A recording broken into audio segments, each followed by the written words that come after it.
There we go. Okay, so good morning, everybody, and welcome to the Elementary Art Zoom meeting. My name is Brooke, and I did this really because I needed some ideas myself and some support, and because I'm kind of like an island on my own in my school. Nobody's doing art, so I figured reach out to you guys. You're the experts as well. And so for a meeting, I'm not going to mute you guys. If you want to mute yourself, you can. But there's so few of us that I think we could manage that just fine. What I would like to do to start off with is have everybody introduce themselves, where you're at, and whatever else you want to share. And then I thought we could talk a little bit about, share some ideas on supplies and lessons for if we're in person for maybe like the first 15 minutes, and then spend the other 15 minutes talking about online ideas. My school does not have the Cadillac version of Zoom, so this meeting might end after 40 minutes. If we are in a wonderful discussion and we want to keep going for longer, we could just reschedule another meeting and just reconnect on. So we'll just kind of play it by ear. So I'll let you guys take the helm here and somebody could get started. I'm Nate Mapson. I teach at Bennett Ranch Elementary School, and this is my second year here. So see how different this is.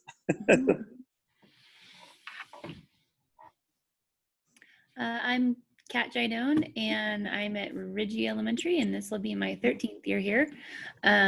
So I'm kind of settled in my ways. However, this year is going to be really different, and I'm on a cart. So I guess challenge accepted. So we'll see how that goes. My name is Kathy Schofield. I'm at Meridian Ranch.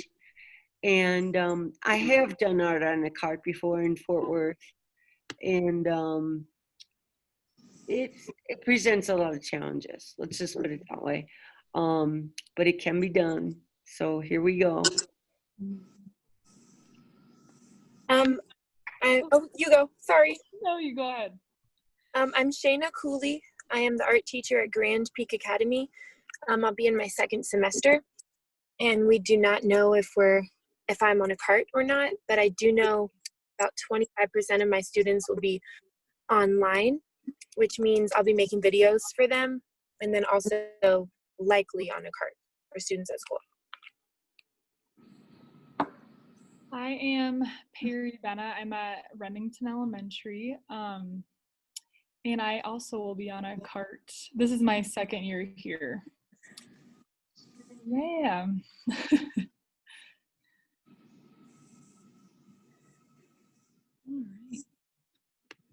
Anybody else? I think we have a couple others. You have to unmute. I go? Yeah, maybe. There you go. Okay. I just came from a meeting, so I'm a little scatterbrained right now. I'm an elementary art teacher at Evans Elementary in D49. I got my classroom back. I'm not in the cart anymore, at least as of today. We have an online learning population that's growing, but at this time I'm not required to submit lesson plans for that. So that's good. Not sure.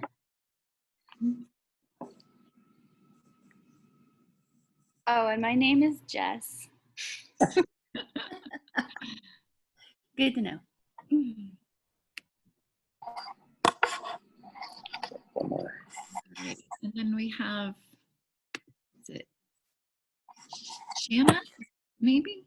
Oh, hi. I'm Sandra Reimer. I teach at Allies. Nice to meet you guys. Nice to meet you, Sandra. Yeah, we couldn't hear you the first time, so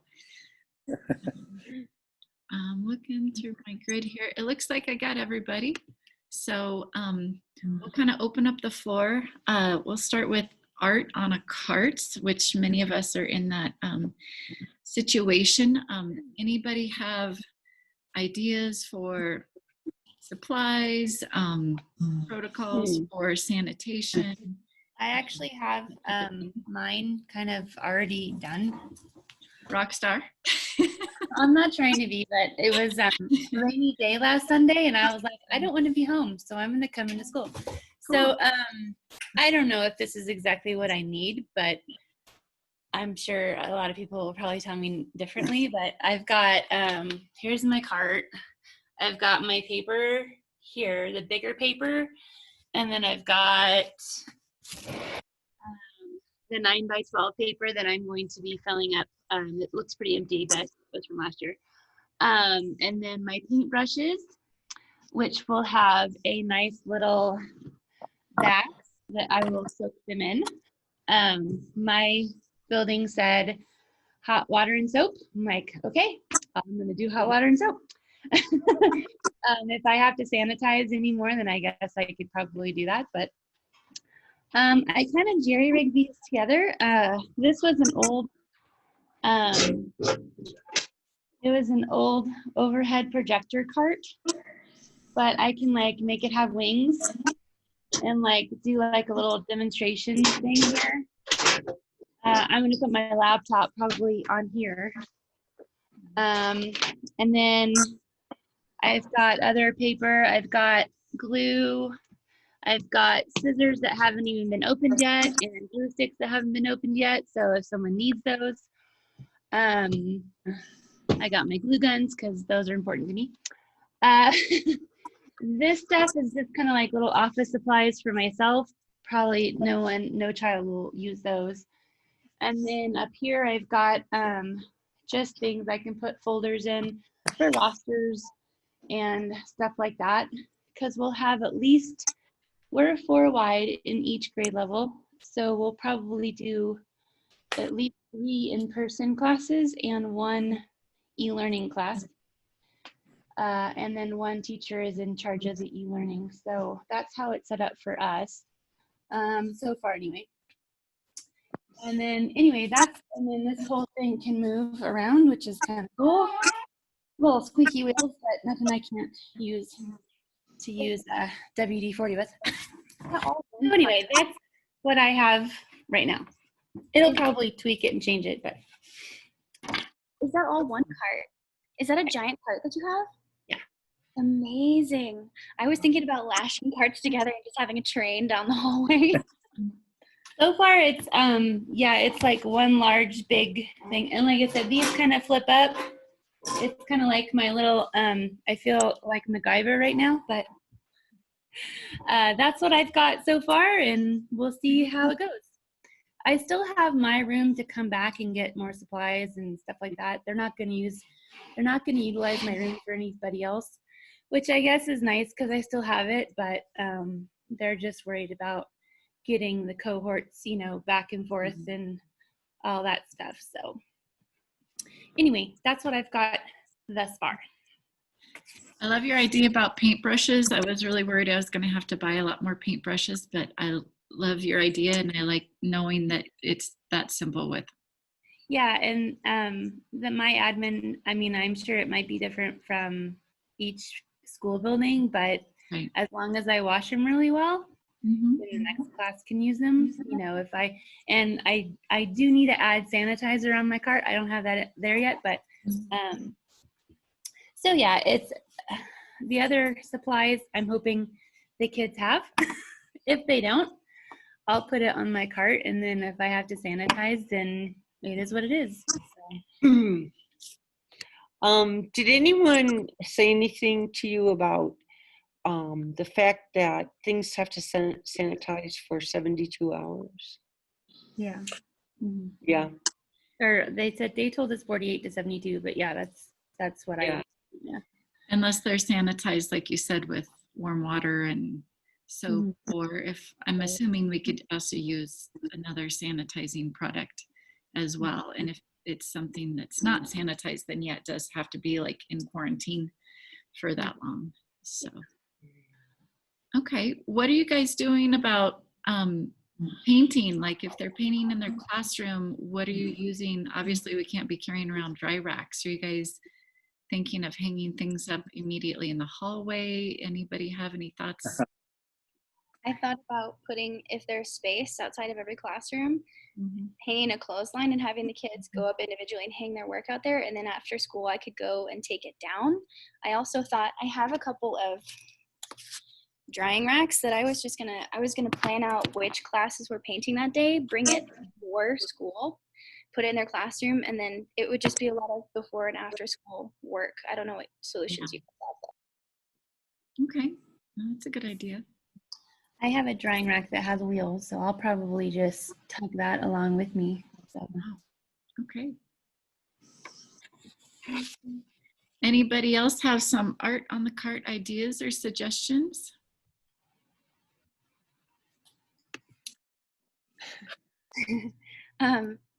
Luckily, I'm not planning on that right now, but I saw really cool folders, like you can just Velcro to the side of your cart, and they're stored with files that go this way that hang down.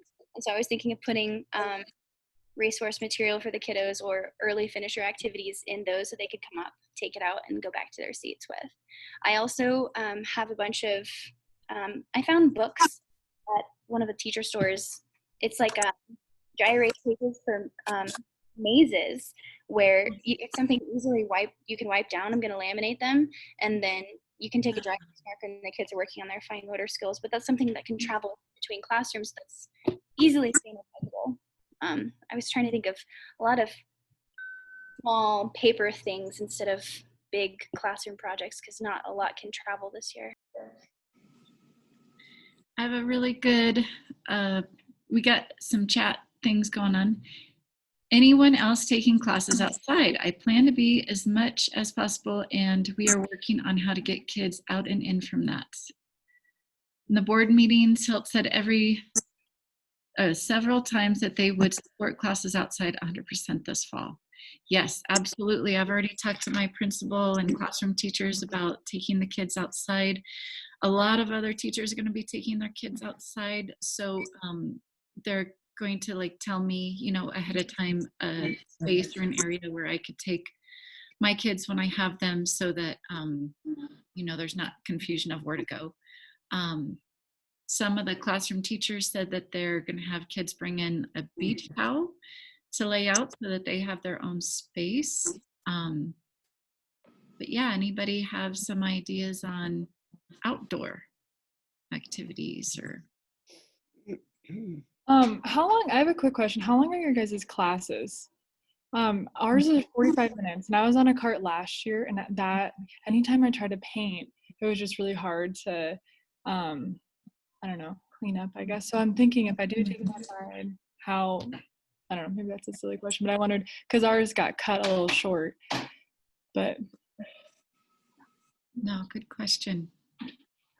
we went from 50 minutes to 40 minutes just because we needed extra time in between classes to disinfect or whatever we need to do. So yeah, it's gonna be interesting. I don't know. Well, I'd be interested in outside lessons. Mm-hmm. Something I did with my little kids last year, I had a bunch of sidewalk chalk. So we took, I did it with kinder and first, and we went outside and I partnered them up. You may not be able to partner them up now, but I partnered them up and we traced our shadows. And then throughout the day, shadows changed. And so they had they were different lengths.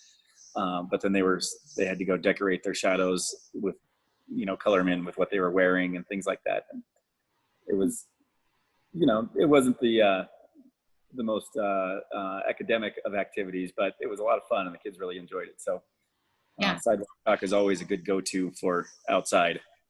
Okay. I also saw something online with, well, you know, it might be better in the fall, but leaf relief with crayon, like having them take a crayon that they've torn the paper off and bring a piece of paper and take leaves and do a relief with that. Rubbings, printings, Mm-hmm. that's fun. Yeah. Also just taking them maybe to the playground, having them draw what you see, maybe letting a few kids play for well, I don't know if playground equipment is going to be open, but maybe having a few kids demonstrate and they could try to draw kids playing and then take turns, that type of thing. I have a really fun cyanotype fabric lesson. I haven't been able to use it here yet. I have a little more in my budget if I can get some from the COVID relief fund, maybe. But you have them make stencils, and then you take them outside and you expose the fabric, and then they bring it and wash it, and they have, you know, their cyanotype. But that's a really fun outdoor activity too. Thank you. All right, another chat. Last year I did art outside and just set up before school and clean up after school. Had all the supplies spaced out and set up on outside tables. This is a great idea. Lots of buckets of water and trays of paint, etc. Plastic cloths laid around. I love that idea. We have a couple tables outside. And if not, you could also just do sidewalk and just set up, you know, the only problem might be the wind on some days, but if you could either use clipboards or something, I would think that doing something like that and just having a bucket of water to refill those cups, that's an awesome idea. For our kiddos, they have to wear masks outside too. So I just want to make sure that they don't take them off. And I don't know, that might be kind of stressful if I go outside. So we'll see. Yeah. I don't know how to make it happen, but I think it would be fun to have the kids make their own masks this year, even if it's not something that they wear all the time. I think it'd be fun. It's something that we all have to wear, and it would be a way for them to express how they feel about it and personalize. Ooh, I love that idea. Hey, Kat, can they unmask outside if they're 6 feet apart at your school? Because I think that's our rule here, is that the kids have to be 6 feet apart, and then they can either unshield or unmask. I believe they have to wear their masks on the recess too. So I don't know. I don't want to go step over boundaries, and I'm not really sure about. I could ask, but I don't know if a first grader will actually. I mean, my kid's a first grader, so he's been kind of taught to keep it on, and if he gets hot, then I don't know. Like, it's just stressful. But I don't know if I want to take that chance for me. Plus, if it's a day like this, it might be doable because it's not that hot outside. But I don't know. So I might have to get more instructions from my admin as far as where they can take them off. As far as I know, they still have to have them on during PE time if they go outside. So I don't know.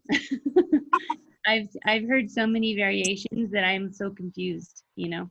I have to have guidelines like right in front of me in order to know.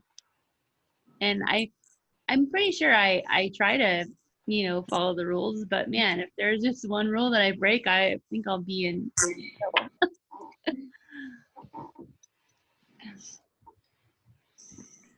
All right.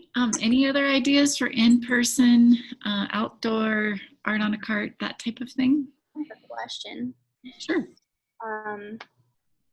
Are you guys going to do any 3D projects this year? And if so, do you have any ideas about where, how to store, even how to funnel kids to putting their work away? Like, I think I'm going to have to rethink all of my procedures because they involve kids going through the same door at the same time. Or how are you guys even spacing kiddos out in your classroom this year?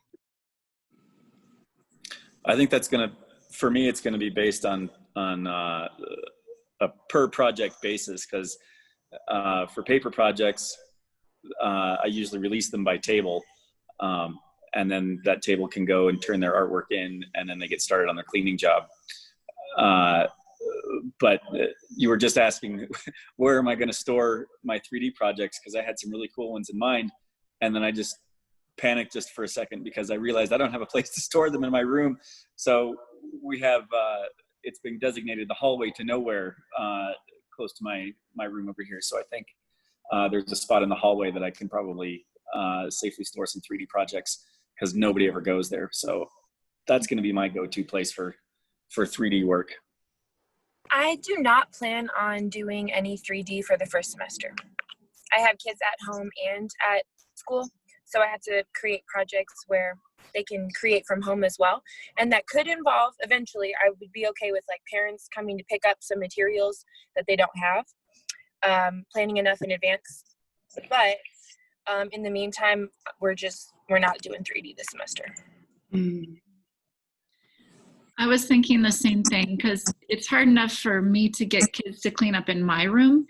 And they always, leave it still a little bit of a mess. There's clay still left in pockets and areas. So I wasn't really going to put the stress on teachers to have clay in their classroom. I can't imagine.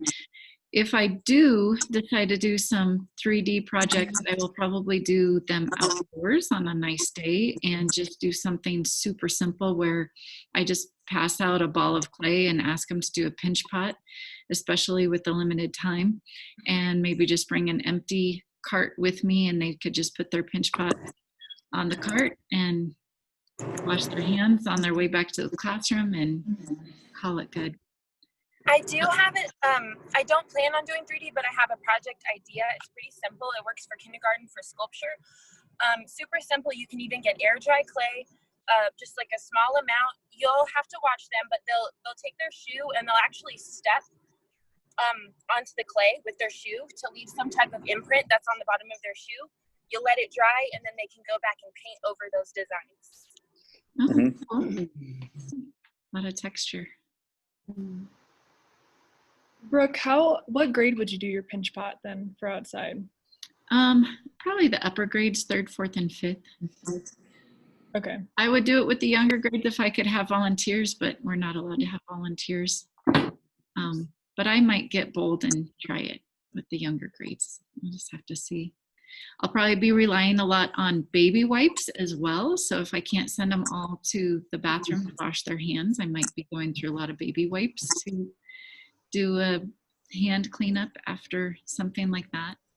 Or, Does your school provide those, or do you buy them for your classroom? so last year I put baby wipes on my supply list, and so I still have a lot left over. If you haven't, I'm sure most schools already have their supply list out, so it is probably too late to put it on there, but you could always ask teachers if they had it on their list. Maybe they could share a couple with you, or ask your admin if they could put it on the COVID relief fund budget if they have something like that to spare. And if you have to end up buying something like that yourself, I would go to Costco and buy them in bulk. So hopefully you don't have to do that. There's supposed to be from the district, your school nurse should maybe have this document sometime soon. Mine was going to find it and send it to me, but word on whether or not Clorox wipes are going to be unbanned, and something we could use for sanitizing and things like that. One of the questions that I had, sorry to interrupt, was that what should I be using to sanitize my supplies in between kids' uses? And it was sort of suggested by my nurse not to use Clorox wipes because it's not as good as Virex. And then I don't know, my questions were, are kids allowed to use that? Is it something that I can put on my cleaning list and the kids can do their sanitizing? I was told that Virex is kid safe. So at least by my principal, Virex, like I could spray it on the tables and even have kids wipe down their own spot. But doesn't it take a really long time to dry?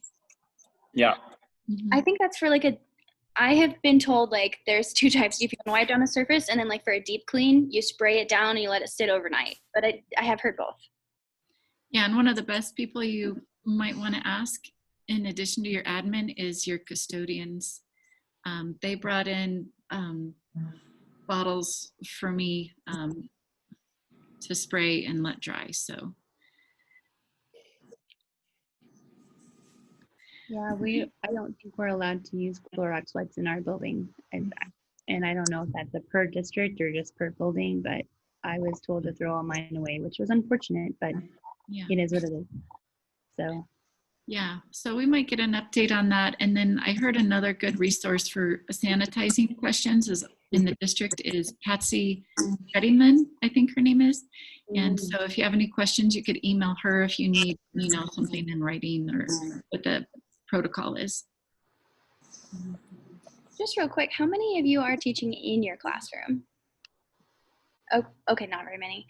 How many kids can you fit in your classroom?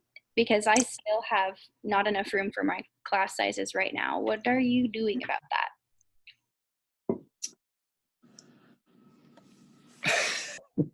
I have chairs for 30 kids, and I have 6 large tables. Well, here, I'll show you. Let's see if I can flip this around. So I've got 6 large tables, and then I've got chairs for 30 kids at those tables. So what I think I'm going to do is cut back on, normally I have them grouped together. So somebody between, say, these 2 tables, I've had 1 kid on the end here, and then nobody on this side. It still keeps kids close together. So I'm going to have to figure out a way to spread my tables apart so I can spread the kids out on the table so that they're not sitting right next to each other. So the answer to that question is really, I have no idea. I'll figure it out. Another question that I had that kind of goes with that. I'll show you my setup and then it might help explain. I have cafeteria tables. So I do too. yeah, and so I'm being asked to separate kids with a piece of tape on the benches. So, one kid goes over here and then another kid goes on the end. I can seat max 5 kids at the tables, which is 20 kids. And then I've got random desks around my classroom that I'm going to seat kids at. But we're looking at like 28 to 30 right now. So I'll have some kids on the floor maybe. But all my supplies, like all my supplies are set up in sections of like 4 or 8 or things like that so that they share. How are you guys handling that? We're not allowed to share supplies at our school. It's like a big no-no. So because my classes are going to be in their classrooms with their regular teachers, then they're just going to have to get out their own bucket of crayons or markers or whatever it is so that there's no cross-contamination. So you may have to ask about that. Or maybe they bring in like a Ziploc bag of their own stuff from their classroom and then bring it back with them. Thank you. Because all my supplies are set up in groups and I actually don't have enough supplies for each student to have a set. But then I'd have to sanitize in between classes each set. So I don't know that that's feasible. I'm in that same boat. I have, each table has a set of group supplies, like a set of markers, a set of crayons, and some pencils and stuff. And then my question to both my admin and my nurse and anybody who will listen is, what do I do with that in between? There was some district email that I read that said that art supplies could still be communal if we needed them to, but I haven't been given any direction from my admin about whether or not that's something I need to change. But I have a second set of buckets that I can take and provide a second set. So the first set we can use during that class period, sanitize it and set it aside to dry. And the next class period, take the second set out and sort of rotate them like that. That's kind of the tentative plan unless I'm told otherwise. Yeah, that's a good idea. I know that our school, this is what my biggest issue is, kind of along with you, Brooke, we cannot share any supplies, like super strict on it. So then I was thinking, like, I have an art budget that they pay $5 each student. And let me tell you, that is like, their parents are really particular on that. So I'm worried if I use the supplies in their classroom, I'll get a lot of parent like feedback saying, well, why is my kid using the supplies when I paid $5 for the budget? But really, like, it's so expensive. And I was telling my admin about it and I was like, I just don't know if I can afford to buy all that stuff. So I don't really know. I don't really know what to do. She was like, you could probably like if you have an idea like for a clay project, like one clay order for that per like class. Mhm. I don't know. That's like my biggest, I don't know what you're doing, Brooke, but I that's my biggest like problem right now, I guess. I am totally with you. I am waiting until, what is it, the 10th, August 10th, that they decide if we're going to be in person or online. I'm waiting until then to really order anything. And I know that that's going to be totally last minute. But if I have in-person supplies, it's going to look very different than at home supplies. So, I know. and yeah, my budget is not going to go very far if I have to buy something for every single child. So I Given that totally get you. you mentioned your supplies are going to look different from in-person to e-learning. Are you guys sending stuff home? And if so, what? Or is it going to be like a checkout system where if they need watercolor for the week, they check it out and then turn it, like what are you guys going to do for that? I'm not sure if I should pack up, 700 little baggies of this is for this project, this is for this project, or if that's even possible, because I don't even know that they can come pick it up. Right. At the beginning of the year last year, all of our teachers did that. They made baggies of stuff for each and every kid in their classroom, workbooks and things like that, so that they could work online. So I would probably, if I had enough time ahead of time to plan, I would probably piggyback off of the teachers and team up with them to be like, okay, please include these 3 things with your students to send home. But I'm thinking, on every supply or every class on their supply order, I've looked and all of them have at least crayons, markers. Some of them have colored pencils, some don't. They all have scissors, glue sticks, that type of thing. So if I do e-learning, then I'm going to really have to rely on those supplies that they already have. I've thought about paint. I want the kids to paint, but with regular paper, it normally just warps up anyways. So then I would have to put on the supply list watercolor paper, which is a lot to ask. So I may have to get really creative with paint. I've seen online watercolor pens where it's just like a pen, you put water in it and then they watercolor really nicely with that. The only problem is that they are very expensive. So it might just have to be something I provide for like 5th grade or something like that. When I did online learning, I was looking up how to do make watercolor, and all you have to do is just draw on, oops, I'm sorry, like Crayola, like water markers, and then you just do a Q-tip and water, and then it spreads it out, so it's like watercolor. Because when they got sent home, obviously I didn't know what they had at home, but so Right. I don't know. I'm trying to think, and then like I was gonna make homemade paint, but that was gonna require parents, so it's like I don't know what to send home either. And Gabriel, can you please? Anybody else have some ideas for supplies at home?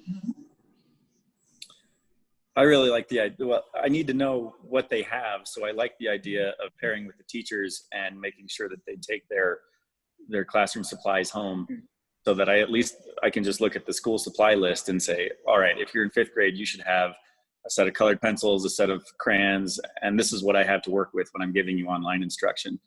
After spring break last year, I did, what was it, 5 weeks that we were online? I didn't do a single project where they actually had to use supplies. They were all found objects and things that they were to file from around the house and do outside nature projects and things like that. So it was fun. It gave me a challenge because I was like, okay, well, now what are we going to do? Because I don't know what you guys have to work with. And so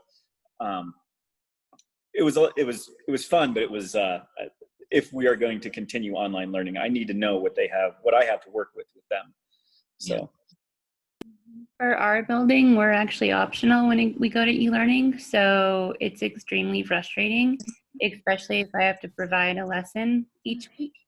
And it's like, I feel like I'm wasting my time, but then again, like, yeah, some kids got done with it and some kids just didn't participate at all. So with this, because it was more relaxed last time, we were kind of going, like at the seat of our pants. I think that's why it became optional, because the parents were getting overwhelmed and this and that. So if we go optional again for e-learning and stuff, just try to keep it simple. If it's just a piece of paper and a pencil, do it draw, I don't want to do like a huge massive lesson if only a couple people are going to look at it. So I would just recommend just as simple as possible if we have to do e-learning. And for our e-learning students that have been enrolled, we have one classroom teacher in each grade level, except kindergarten, that's doing e-learning. We'll have like the e-learning class. I don't know if that's way for each building, but for our, it just made more sense. Because I think in those classrooms we have at least 20 to 23-ish students. And then the other 3 classroom teachers are going to be in person here. So, and then how we're going to do the enrichments is we get contact with those e-learning students once every 5 weeks, or 4 weeks, once every 4 weeks. So I don't know. So teaching in person and doing online thing, I'm like, but I guess it is what it is. I'm doing a virtual classroom. I don't know if you have heard of those before, Bitmoji virtual classroom. So if we do have to go to e-learning, I'm just going to have them refer to those, because I feel like I don't want to, burn the candle at both ends. I just can't do it. No, Personally, not worth it. I got my 2 younger kids, so I'm like, no. So anyway. I also saw online a great idea, which is to do a lot more art appreciation as well, which I know I don't do enough of, mostly because I'd rather have the kids just do a project. And I hear from parents they would much rather prefer that as well. But I probably will start peppering in some more art appreciation and using that as a springboard for discussion and topics and things like that, to also Jumping off of that, there are a lot of museums who do virtual tours, and there are some out there that have really kid-friendly tours where it's you zoom out and it's a cartoon map and you can click on them and it gives you a little bit of information. I was thinking about including that, and then maybe some art lessons based off of the work in the museum, so that's art appreciation and a little project if they have the supplies at home. Also, I wanted to ask you guys, we had a meeting Friday last week, I don't know, it doesn't matter, about accountability. Did you guys have any way of grading or getting artwork or proof of artwork from your students? Did you require it? Oh, yeah. Grade? How did you guys handle that? When we were online, so in fact, maybe I can even share screen with, I'll send you guys a link later. I'll just send it to the group chat. So for Bennett Ranch, we had about 80% participation for special classes online. In fact, and it varied per specials class. PE had the most. He only missed 5 kids the entire time. Oh my God. Wow. And that was only one family. But we have, what we did is I'm trying to think about this. So the primary grades and the intermediate grades, they use 2 separate online platforms. One of them used like Google Classroom and the other one used Schoology. And so if we were going to be getting contact with all of those kids, so that we didn't have to use Schoology and Google Classroom or whatever the 2 platforms were, we created our own page, and it was just, Modern Teacher calls it a playlist. And so the kids could just click on a link. They don't have to log into anything. And then whatever specials they had that day, they would go and click the art drop-down menu and find their grade level. And then I will have prepared a little page with that week's material on it. And sometimes I would make a video and introduce it to them, or I could just provide some links and things like that. And they would do the project. And then when they're finished, they go and they click on a link to fill out a Google form. And the Google form was my accountability. So I knew exactly who was participating and who wasn't, and on what weeks they were there. What platform was this? Did you say Google Classroom, or did you create? So this. We created our own. It's just a page through Google Drive, and I'll send you guys a link through that. And basically, it's a specials page that we created. There were 4 of us, now there's 3 of us together, and so the kids would rotate through their specials classes just like they had back in the before times when we were in person. So on Wednesday they'd have PE, and Tuesday they'd have art or whatever. So that same day they would go to that link and find the art, their art project, do that, fill out a Google form, and then I displayed more artwork during online learning than I have in the past 15 years of teaching, because I didn't have to do it. All I did was I would go to this website called Padlet. Yeah. Okay. And so I'd set up a Padlet for that week, and then as part of the Google form, the kids would have to go and they would drop their artwork on Padlet. And so I would have the Google form that says they participated, and then the Padlet that would show their artwork. Like a art show. Yeah. Yeah. And so I'd put up links and say, hey, check out this week's Padlet. And I'd get a lot of comments and stuff on some of the artwork, because if kids were bored, they just go and check out other kids' artwork. And you could go back.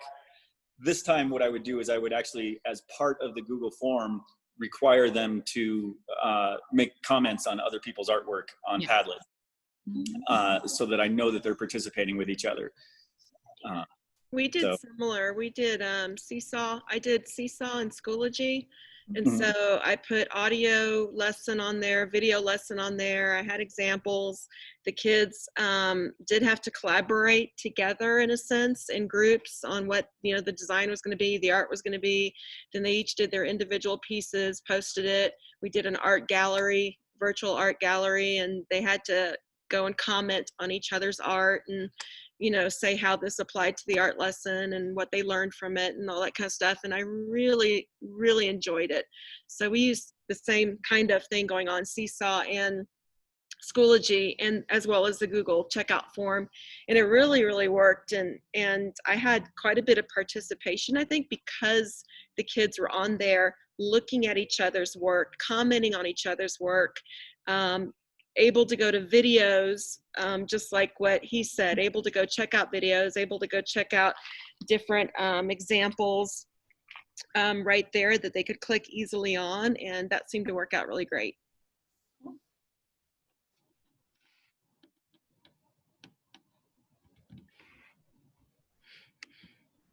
What platform? I myself use Google Classroom and Google Forms. And to record my videos, I used YouTube. And I'm thinking it would be pretty cool if we had some sort of platform where we could share lessons for each other to view. I don't know if that would be like a Google folder or something maybe that I could create. And if you have something you want to share with everybody, you could just drop it in there, and then people could go in at their own convenience and just look for ideas. Would you guys be interested? Sure, that's a great.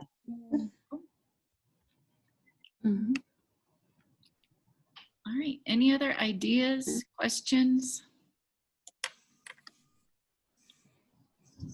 Okay, well, I think what I'm going to do is, we're all kind of playing it by ear here with what we're going to be doing.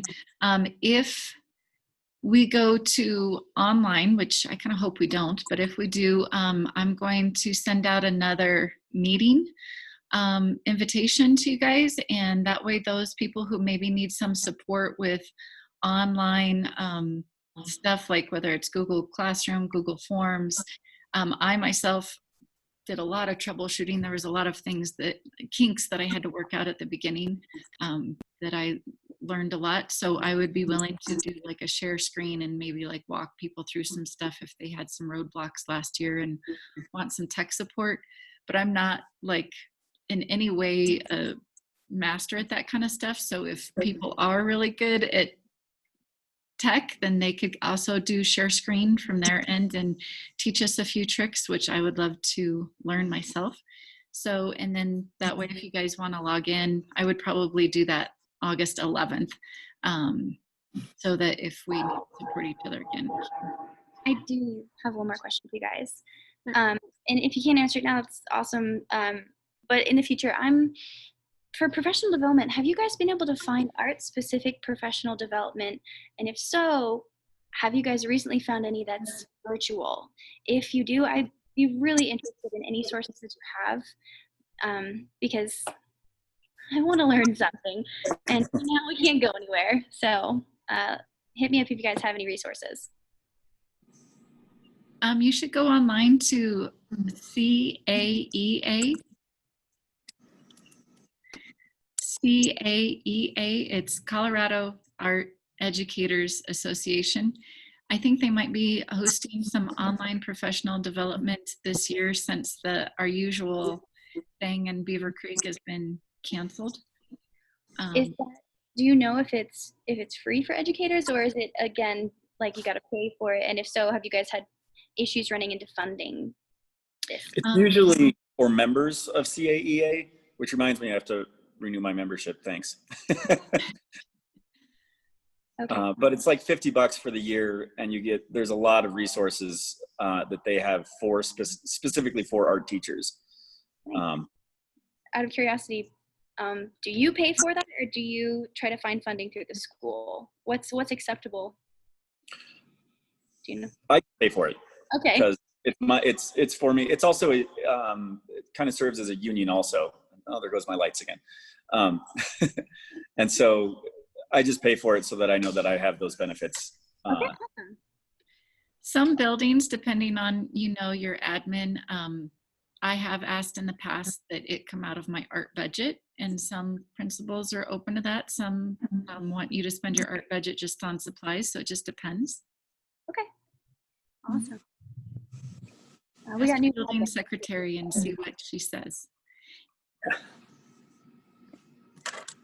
All right. Well, I just want to thank you guys, and it's great to have some camaraderie and some suggestions and ideas. So I really appreciate your time and logging in. So reach out to me. You guys have each other's email, obviously. So if you want to send an email out to all of us, please do. And yeah. Yeah. Thanks for putting this together. This was fun. Thank you. Appreciate it. All right. Well, happy Monday. You guys have a good day. Thanks. Bye. Bye. Bye.